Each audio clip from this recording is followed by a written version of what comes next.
Now, back to the focus group with Tim and John. Glamour today is nothing but a tight skirt, loose hips, and wet lips. An entertaining look at the world of business. Make it work. Make it work. Make it work. Work. Make it work. Okay. By the way, I've won 6. Hey. Oh, really? We're getting corrected already. We haven't even started. Hey, welcome back to the Focus Group. It's Tim Bennett here, as always, with my good friend and co-host, John Nash.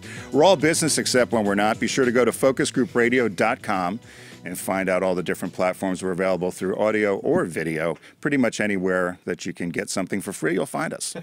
You make us sound like cheap people. But right. that's okay. So we have joining us, we have Emmy Award winning, and I said 5 times, but I was just corrected. It's 6. 6 times. I don't know what the 6th one was. 6. What's the last one you won? I won... Terence Noonan, television producer. Hi. I like that it's blue. It's Blue Day. Yeah, so you got the Terrence got the memo. I probably would have yelled at one of the producers if their guest would have worn this shirt. No, you're not vibrating. I might be vibrating. We had a listener call in one day, and he said, "John, I'm going to either have a seizure because I was wearing a shirt." Yeah, with a tight but you're doing a nice solid. Yeah. Solids are like I should have known. I've stuck with solids. Yeah, solids are good. So yes, I won 4 for Rosie O'Donnell.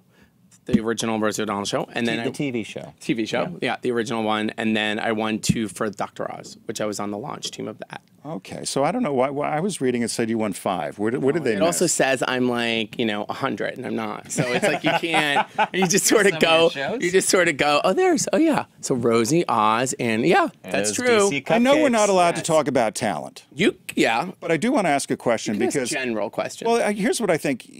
Was the Rosie show before its time? That's a good question. The Rosie show. It was a great show. The Rosie show was at a time when there were probably, I think, were 18 talk shows on the air. Right. We're just talking about this. Tempest, Montel, Carney Wilson, Rolanda, Iyanla. They all did these, Gabrielle Carteris. I mean, from 90210, who didn't love her, right? The poor girl from the wrong side of the tracks. By the way, lived in like $1 million apartment, but it was like in Beverly Hills. That's how you got to do it. Yeah. So I think it was actually the right time in a place that people wanted something else. They wanted sort of that nice. They wanted her, and she's so smart. Well, that's why I was wondering, could it be replicated now? In other words, it's because I often wondered. I think Ellen has done a great job. And a lot of people say it's, kind of filled in, but you really don't fill in for another person. But I wondered whether Rosie was not necessarily open about who she was, and at that time it wasn't necessarily vogue anyway, for lack of a better word. But I was just wondering whether it's something she could do again and replicate it, or you don't get magic in the... I think it's hard to go back. I think a lot of people have. Tyra tried. She came back and did the Fab Life. She tried to replicate what was happening. Ricki Lake came back. I think what happens is the people change. Ricki Lake, when she did the show, it was Go Ricki. By the time the talk show came back, she was, she was a midwife. She'd written a book. She was a mother. Your perspective changes. And the people that knew her were older now, too. Yeah, so your audience is not, the Go Ricki audience is now just trying to, put groceries in the house. So I think also Rosie is a super smart person who cares about the world. So I think it's hard to go on the air right now and not talk about that stuff because people really want point of view also. Right. You guys know, you gotta have, you can't just be gray. What's done well is... Well, no, you're right. And on Rosie's case, if she decided to be more point of view, more political, it almost runs afoul of her earlier brand. Because she was about entertainment. Yeah, lovable, likable, Midwest. I mean, it's comics are comics. Comics have, I'm not even meaning Rosie just specifically, but when you're a comic, you have an act, right? You go on stage and you have jokes or you tell stories. And so the Ellens and the Rosies and those people, you're producing basically their comedy act or part of it. When you have a Dr. Oz, he's, a surgeon who's giving out medical advice. Talk show people are talk show people. And I think also the Real Housewives and reality shows have made people like that panel. Right. Now, we want to ask you a couple questions. I'm going to assume that you grew up on the same TV diet that we did. So if I said to you, name 3 shows that when you were growing up that they were just some of your favorite shows. Okay, well, this is such an easy one because I could talk about this for hours and hours. Number 1, Brady Bunch, all-time favorite show. Yeah. I just wanted Carol to be my mother. And then when I met her, she left me a voicemail. When I met her, are you serious? I met her at Rosie, and I was coming out to LA, and she left me a voicemail come over to the boat. And I was like, I'm sorry, what are you nuts? So the Brady Bunch, all time. I think Dukes of Hazzard because I think slightly thought they were so handsome. They were handsome. You know what I mean? And they wore tight jeans. They wore tight jeans, and then I wanted to be Catherine Bach on like laying on the General Lee, like you did on the hood of the car. on the hood of the car. I'm a little surprised with Dukes of Hazzard. Wait, let's get the third one. Let's get the third one. The one that comes to my mind that I really, really liked is I love that show, 8 is Enough. Oh, I did too. Dick Van Patten. Dick Van Patten, Betty Buckley. Who sang the theme song? Anyone? Eight is enough for But who sang it? Though we spend our days. I'm such a loser. Grant Goodeve, the older son. Who went to our high school. Who went to our high school. You don't know this? Yeah, well, we Where'd went you go to high school? We Pop grew Rock up in Regional High. Connecticut. Pop Rock in Southbury, Middlebury. I'm in the Creative Hall of Fame in my high school, which I think just equals the gay. We're not. But they started. It's like I don't think they had a choice because when my brother was in the Sports Hall of Fame, of course, and then when I won 6, like when you start winning Emmys, they're like, well, I don't want to curse, but what do you do with this person? So suddenly there was a Creative Hall of Fame. Let's rewind a little bit then, because so you grew up where? I grew up on Long Island. And how did you Single mother. Oh, wow. Okay. Yeah, 4 kids. My dad was a cop. Like no connection to Hollywood at all. So how did you get into? Because you have what may appear to some people to be a dream job. Yeah, right? not appears to be. Yeah. It is. Well, so how did you go from did you go to school around here? I grew up on Long Island out in a town called Kings Park. Okay. And then my mom was a single mom secretary, like kept our house, 4 kids. My sister went to Barnard, my brother went to Georgetown, All-American lacrosse player. I was in the closet, went to University of Maryland, sort of didn't have any idea. And oddly enough, my sister, it sounds like a very boring story, but went to a party and was seated next to Nora Ephron and met Nora. And Nora was sort of taken by her and this young spunky. And that's how we got to know her. And she was very sort of generous and open to our family, and not generous in money, generous in just time. Everyone said that about her. Yeah, but amazing. She was just a wonderful unbelievable, person. Yeah. unbelievable. In fact, my sister has a tiny cameo in Sleepless in Seattle, tiny. So the way that I got in is I knew I wanted to work in TV. I got into the agency program at William Morris. But I just somehow knew I was. But you don't just get into the agency program. Nor, I have to say I got some help. So did you? I did get some help with that. But you also have to perform when you're there. I mean, you have to a door opening is a door opening. Yeah, so the door I got open was for 6 months every Friday. I write about this in my book. Every Friday I would go to West 57th Street to the CBS Broadcast Center because I wanted to be a page. That's exactly what you're talking about. And I would drop my resume off, which I don't even know what was on that resume because I had absolutely zero experience. Like what was on there? Like I worked in an ice cream shop, the Creamery on Long Island. Think about our early resumes, right? Yeah, they were great. Like, I worked in the ice cream shop, and so I did that for 6 months, and then I finally every Friday you dropped. Every Friday, so you're persistent. Every Friday, and to Nikki, I remember it was Nikki, and then I finally got a call that said there's no job, but there's a fill-in because no one wants to do the overnight shift because a lot of the kids that were pages came from a little bit more. Wealthier backgrounds. They were worrying in the way I was worrying. I remember Sandra Lender, who I'm still friends with on Facebook, like her friend was Lender's Bagels. That was her parents. And I'm like, well, oh my God. not so much. My dad was like Officer Joe. So I became a But I get you an 8-ball. Yeah, I know. So he's like, well, I got like cuffs. So I became a page. I ended up doing well, and I got into the program, but I could not afford to live in the city. So I went to the Gap on 48th Street because I worked at Ed Sullivan Theater doing Late Show. And I made a deal with them that I would come every night from 7 to 11 and I folded clothes. And I folded clothes the whole time. I made $175 a week as a page. My rent was $500 a month in the West Village, next to Boots and Saddle, which is no longer there. Gosh. Our nickname for that was Bras and Girdles. Bras and Girdles. And I live with this woman, Claire Weinraub, whose dad is Bernie and the New York Times, and she is now Diane Sawyer's producer, and we're still like very close friends, and we live there. And I just got, I do think that it helps and that you can. I'm a big believer that you can make it without any contacts. I mean, my people think I come from that kind of family. I certainly got a couple of doors open that I think a lot of people can, but I was very persistent and very aggressive, and I never said no. Well, and then you have to be talented. You've One developed. might say that one could say, but you've developed some incredible shows. So I will say this. But I will say this. I also developed the personality that I thought I needed to do that, which is something that I tell people a lot. Like people say, I can do your job. I'm not as outgoing. If you ask my husband, Matthew, he would say I'm not that outgoing. Like I know how to be outgoing here, right. But when I'm not here, like we don't go to parties, we're not at events, we don't do anything. Sound like John. That is not uncommon. Like it's a shtick. I almost figured out a little bit. actually, I'll say this. I don't believe it's a shtick. I believe it's an actual bona fide skill set that requires a lot of energy, and you're not on all the time. No, performance, but you know how to be on. Yeah, I knew what it took to do that job. Yeah. You know, we have to. Otherwise, and I always knew that someone else, and I talk about this a lot when I talk to PR people and I talk to business people, you always just say yes. Like, if you get the call, can you do this? Do you want to speak? Do you want to do this? Do you want to be part of this? Right. Yes. And then you hang up the phone, you're like, what the hell did I you figure out how you're going to get it done. What am I going to do? How am I getting there? How are the kids? What am I doing? What do I do? I got a job. Like, you just don't worry about it. Sure, because when you hang up the phone, you say no. They're not going to call you back. They're done. They've already moved on. They're just trying to book it. What, I talk a lot, so just tell me. No. But what level? So I watched. I watched some. My Botox. So I just got it done. Did you get Botox? Yeah, I Botoxed. Yeah, of course. I watched some interviews that you had done before, and you did. The theme that runs through is being present, being persistent. But I wondered about luck. Does luck play into the success you've had? Have you had some luck? Has there been luck, or? I mean, you can't not say there's not luck. Like, I say like a lot, which isn't good. So when I was living in D.C., I asked someone if there had been a cupcake shop that was like Magnolia Bakery. It was like a lucky question. Yeah, you know Magnolia, and right? someone Magnolia, Steel. and someone stale. I think a great cream frosting. I don't discuss other bakeries.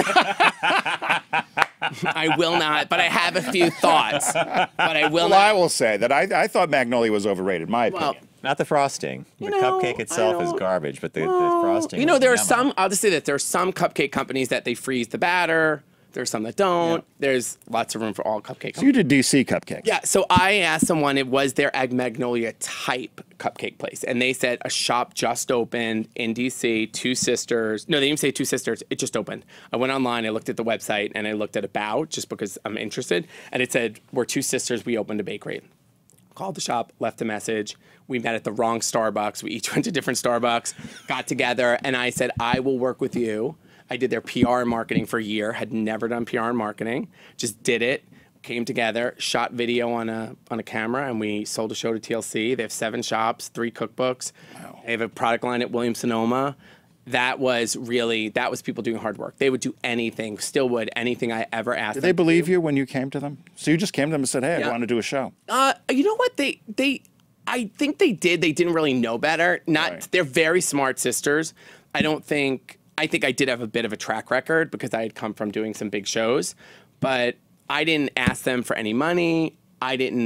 Normally you would get a PR firm that you'd be paying thousands of dollars. Right. I did it, and they also knew I could get them on big shows. All right, so that was kind of lucky, I guess. If you grew up on episodic TV, and we all grew up on this, were like Rockford Files, Quincy, like these are hour-long shows. They weren't plotting, but they didn't move as fast as they do today with the multiple storylines. If you grew up on episodic TV, yet your curriculum vitae and all your Emmys, yes. Very gay. Your ability to recognize, I guess it's a kludgy question, the compelling story in something. So in DC Cupcakes, it's the sisters opening the shop. If you're watching 8 is Enough, it's the problem the family has to deal with. But is that the kernel somewhere that you want for sure. And I think it started at Rosie because I grew up in the town next to Rosie.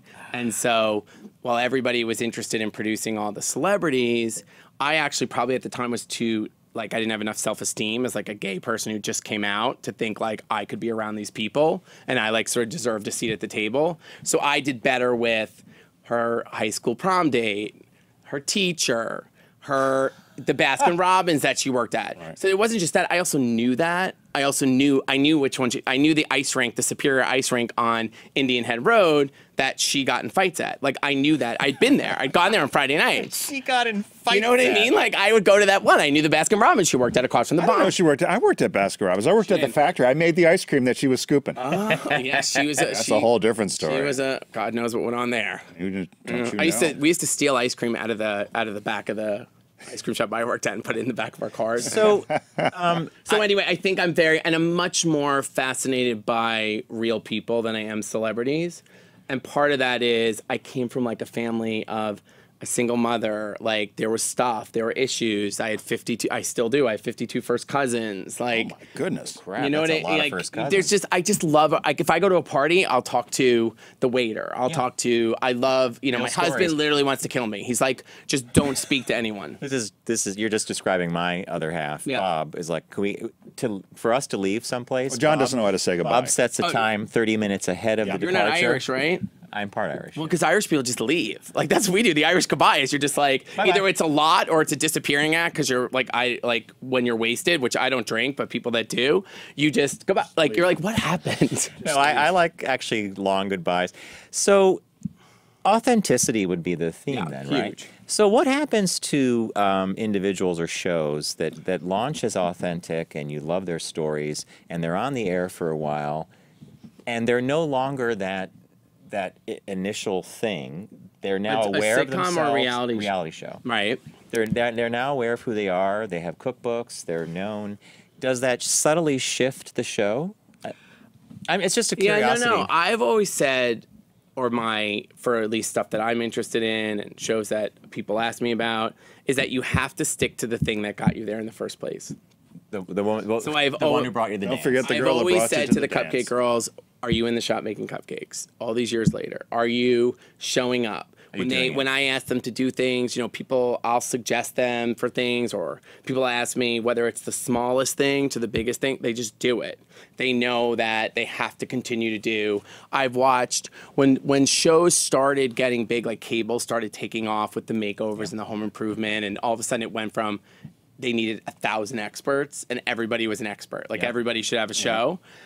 That I watched people that I knew and were very close to leave the business that had done well for them and only want to be on a TV show or a booking. And then if I pay for a haircut and the haircut's $300, I might let you not be there once, maybe twice if I love you. Third time, I've moved on. Right. So, it's just the nature of where do you want to be? And I think what I always say, I'm working with someone right now where it's just because you're good at this doesn't mean you're good at this. We're speaking with Terence Noonan, who's six-time Emmy award-winning television producer from many shows that you would know, DC Cupcakes, Dr. Oz, Rosie. You worked with Anderson Cooper and Bethany Frankel. What are you working on now? So right now I have a show on the RTLC called The Seven Little Johnstons. I know that show. Which is about a little family that the parents are great. They don't believe in making their house. They don't say they don't believe in making their house. They understand the real world does not necessarily support a world of like that everything is accessible to little people. So they take that in mind in the way that their house is set up, which not everybody agrees with. Because some people, in that world think that they should be, they should make their, life should be accessible. The parents just don't think that. They're great. We're in season 3. We just shot season 4. I'm doing consulting over at ABC on some stuff. I have a show that we're about to sell. I work with some clients. So I'm sort of figuring out, I'm also not sure, what I want to be next. Do those shows make money? Reality shows? Yeah, in other words, if you were, and it doesn't have to be the Johnsons, but a reality show where you're looking in on a slice of life people, are they getting paid, or is it just simply they're getting exposure on TV? Or are they actually getting paid, or they get a cut of what you sell? There are people getting paid. I mean, I think Bethany is an amazing example of someone who did it right. I mean, she started a business through Real Housewives. I mean, she didn't start a business through it, but she discovered this idea. She made it happen and became a multi-millionaire. I think lots of people do get paid on the shows that work. I think if you asked Sophie and Catherine from DC Cupcakes, they would be less focused on the pay and more focused on the exposure. There's still a 2-hour line at the bakery all these years later. Because the shop is their primary. The shop is their primary, but also the exposure leads to, it's not to say they wouldn't have 3 cookbooks, jewelry, they now have their mix at Williams-Sonoma, where you can buy every. So that comes from people wanting to be associated with buzz, and buzz comes from that. So for them, I don't think they got rich off the show, but they got rich off the show. Right. On the Seven Little Johnsons, right? Are there topics or authentic stories that you steer clear of? And I say this because I saw a promo, and it might have been TLC, for a show that was brand new, and it seemed to feature individuals who are high on the scale of Down syndrome. Mm-hmm. And I forget the name of the show now, but they showed these three girls chatting, and it was delightful and cute. But I thought, now we're going into every aspect. Are there things you've actually steered away from, or things? For me, yeah. So I did in the beginning of my career work on what would be traditional talk show, like a traditional sort of, I don't know what like Douglas. No, more like traditional sort of low end talk show, one might say, and that I couldn't do.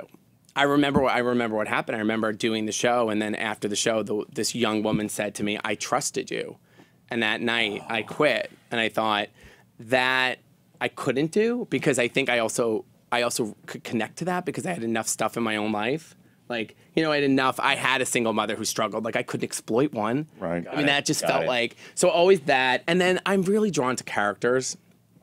Honestly, like, I love people who are a little bit outside the norm, who have something interesting. I love business. I love that these two sisters couldn't get a bank loan. I did a show about this guy who gives pizza tours in Brooklyn, Tony, who just started this thing, and we did a show called The Slice of Brooklyn. I'm always looking for a good piece of pizza. You should go on it. It's so good. I'm always telling you John. Get on in Brooklyn. You should do the show live from there. You get on I'm in Brooklyn. Philly, and I'm always looking for. It's my number one city. Oh, really? Number one city.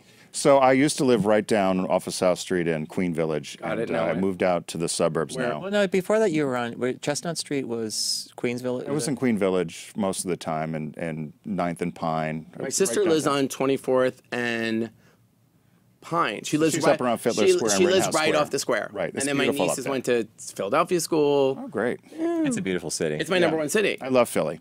And then we were talking about Rehoboth Beach earlier because I was down there. I'm dying for Rehoboth. I would live in Philly. Except what would I do for a job? Well, there's all those production hire me, I will move. I want to live. This is the thing. I want to live in a place where I go to Rehoboth, or I could go to P-Town, but instead we go to this place called Bellport, which is quiet and lovely. I know Bellport. But we don't. Jersey, right? Long Island. Long Island. I don't know how Jersey I am. I say that with the love of the state, but I'm a Long Island kid. I went to school at Binghamton, New York. Cold. And very cold. And Binghamton taught me that Long Island could have been the 51st state of the Union. Yeah. It's almost its own thing. There's the 5 towns, there's the beach communities, there's this whole culture about the island. It's so fascinating. You know what's happened to Rehoboth now, and I've noticed this. You cannot get over the amount of New York license plates now down there. It's become a big New Yorkers thing. are taking it over. And it's not a short drive from New York. No, but it is cheaper than... It's a lot less expensive than the Hamptons or the Berkshires. By the way, it might be easier to get to Rehoboth than the Hamptons. And you go from Cape May, you could take that ferry. Yeah, take the ferry. That's great. I do enjoy Rehoboth because I enjoy skee ball. I enjoy... We just talked about it. So my partner, Richard, beats me at it every time, and he's not the kind of guy you think would be athletic to do any of this stuff. I don't know if that's like the gay could do skee ball. We did throw the football. And I was more jock, I think, than he was. Tim was. Okay. We met in high school. And he can throw a football further. I'm like, how the hell? He's we've known each other since high school. Wow, what was he like? What sophomore year, frog dissection biology. He was put on my team. I'm the nerd. He was the jock. Really? Yeah. And then and John did not like the fact that I was put on his team because I was a dumb jock. Gonna take the score down. But he saved the day. I was with Tracy Altobrando. I was so obsessed with her. We're still friends on Facebook. I thought she was so pretty. I mean, she wasn't really my type, but I mean, in that way, like, I don't want to do anything with you, but I thought I did because I thought I should play. She was my biology partner. Well, John took the funeral home director's daughter to the prom so we could have a Cadillac. We had the Cadillac. We wanted the hearse. Yeah. See, by the way, you could be a great producer. I want to tell you can I just tell you one funny story about a producer? It's a Philly story. I pointed my hand at you. My sister belongs to the Lombard Swim Club. Oh, yeah. So, which is a whole, that's a show. That's a show. You can only drink upstairs, and it's a whole thing. So I was there one day, and I was in the pool with my nieces, and I see that this lifeguard is like not yelling, I shouldn't say that, was being so owning the pool and the kids and like had everybody in control. So I go, what do you do? I'm like, what do you do? He said, I'm in college. I go, what are you studying? He said, TV production. I said, I need to know you.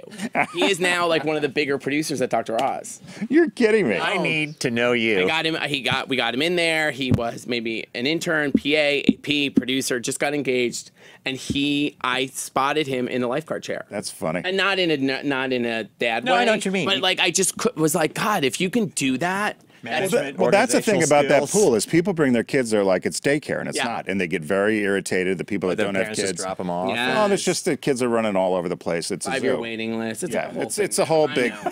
You think it's super fancy, and it's, by the way, not. 5-year waiting list. Philly's got all these other pools that are abandoned that we thought of. We at Opening one up. time, yeah, because we said it would be great to do as a. Yeah. No, you can't get project, in but- there. My sister. No, you can't get in. And now, like, no matter what, you can't get out. Like, she's stuck with this damn thing. Like, you can never take a break from it because you're done. Because I think the governor used to go. Yeah. You Well, know, Philly's weird about clubs. If you still. take a break, I don't know. then you're not allowed back in. You get out, you can't get. I'm back on like a in. lifelong break from the Soho House. Like, I just can't. I just never go back. I went there. I was What a house? guest, Soho Soho. House. I was a guest of someone's for lunch or something, and it's a club. It's like an exclusive club.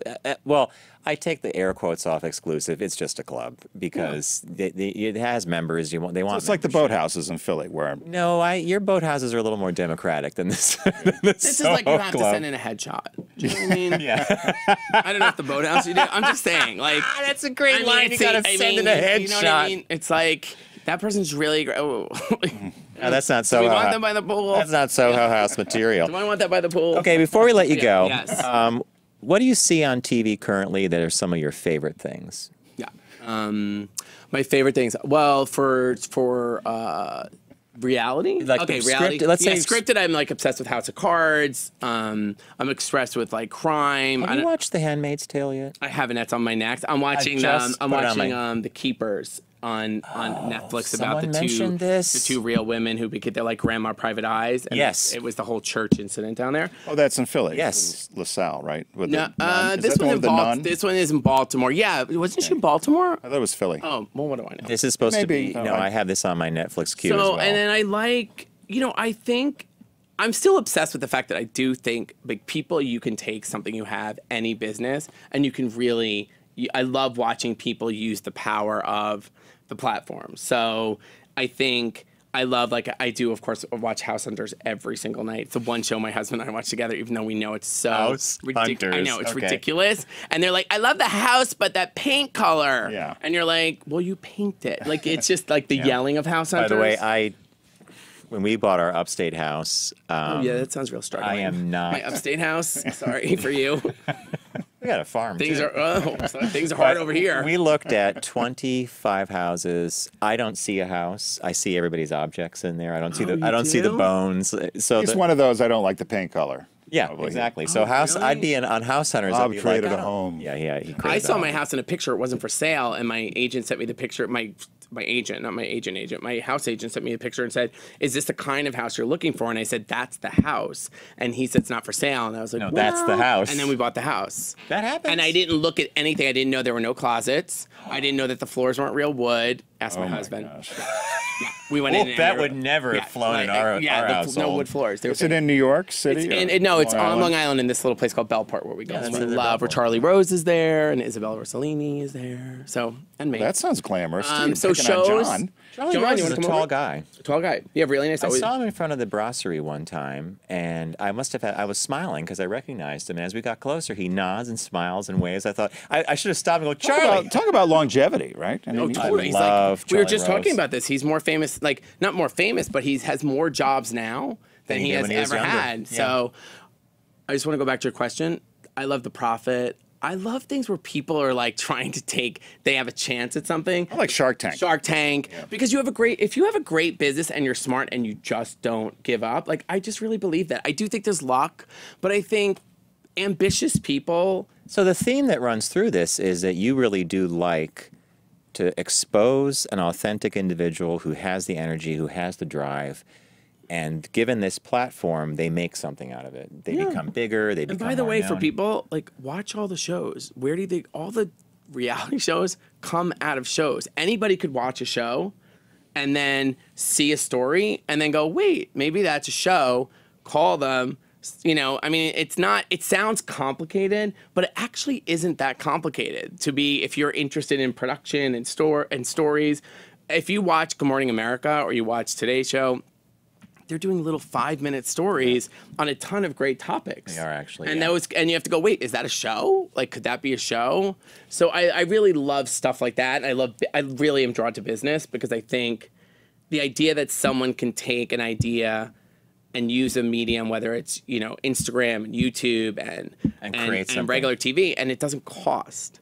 Like, not like yes, the old there's days. the shows, Yeah. Right. but you can be on shows, you can be doing a Facebook page every day, you can be doing all this stuff that doesn't cost you, and you just know it works. It oddly works. You definitely hit on something. The entry barrier is lower.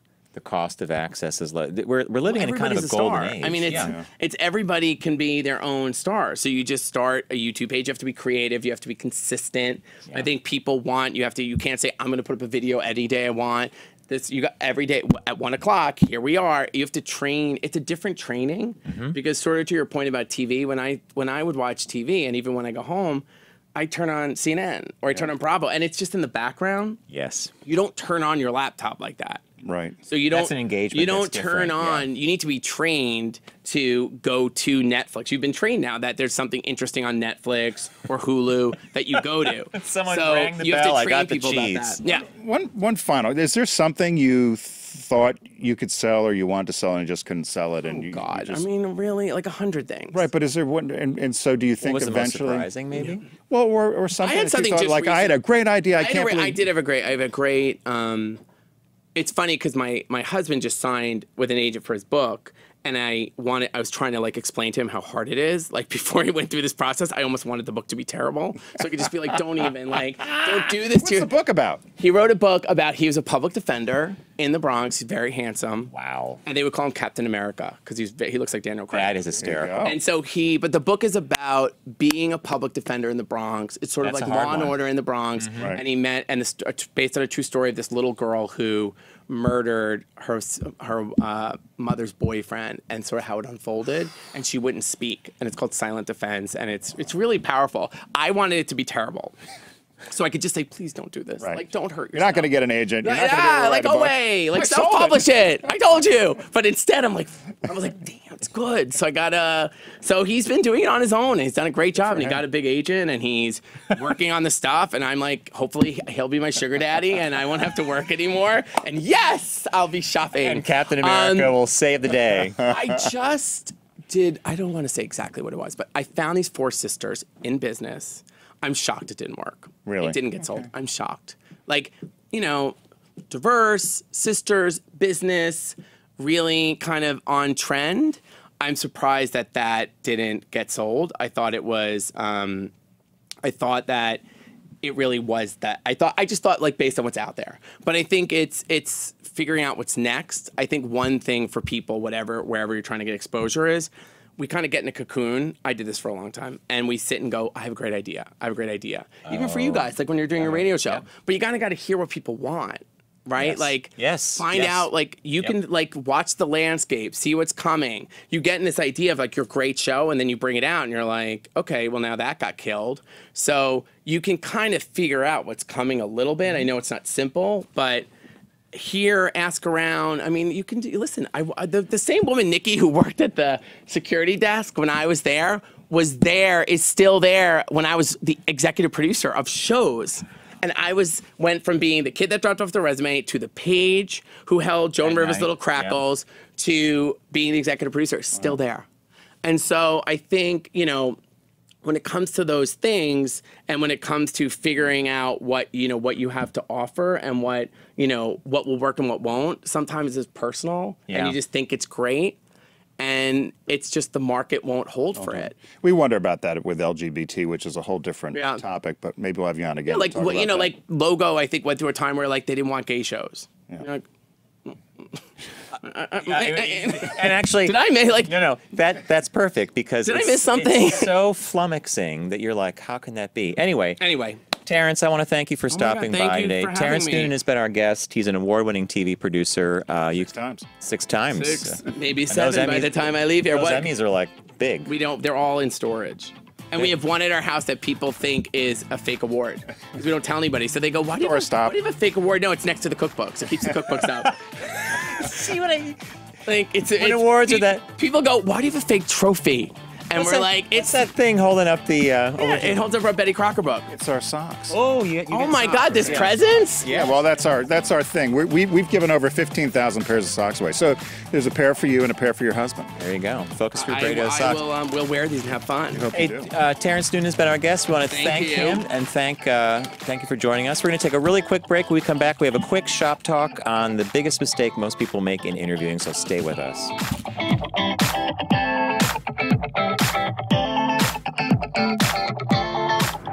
Brought to you by Volkswagen. Visit VW.com to learn more.